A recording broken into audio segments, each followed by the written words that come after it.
Hello, you collection ကချစ်စကွဲမှာဆိုင်ခွဲတင်လေးဖွင့်လိုက်တဲ့အတွက်ချစ်စကွဲရဲ့ဘယ်နေရာမှာဖွင့်လဲဆိုတော့ကားလေးလက်ပြပေးပါမယ်။အခုလိုဝင်ပေါက်ကနေဝင်လာပြီဆိုလို့ရှိရင်တက်တက်သုံးလာမှာပေါ့နော်။ဒီမှာအခုဒီကချင်အောင်မှာဆိုင်ပုံလေးကမြင်နေရပါတယ်။အခုတော့ယူနဲ့တူတူတလေးကနေဘယ်လိုသွားလဲဆိုတာပြပေးပါမယ်။အခုတော့တလေးပထမ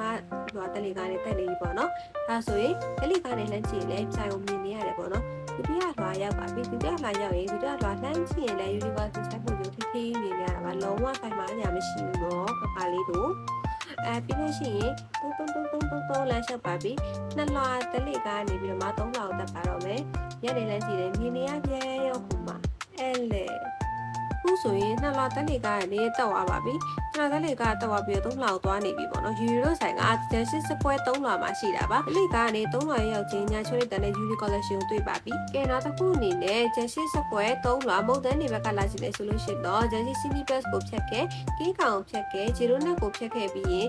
ယူနီကော်လက်ရှင်ကိုတွေ့နေရပါပြီအဲ့မှာတက်တက်လေးရှောက်လာပြီးတော့တွေ့လိုက်ရပါပဲတဲ့ဒါကတော့ Unicollection ချက်ချင်း Square Brush လေးပါနော်ဒီချက်ချင်း Square ဆိုင်ခွဲတင်လေးမှာလည်း promotion တွေလည်းချပေးတတ်မှာမလို့ဆိုင်ခွဲတင်လေးကိုရုပ်ကြည့်နေလိုက်အားပေးကြဖို့အလုပ်ဖိတ်ခေါ်ချင်ပါတယ်အလုပ်ပဲတတာ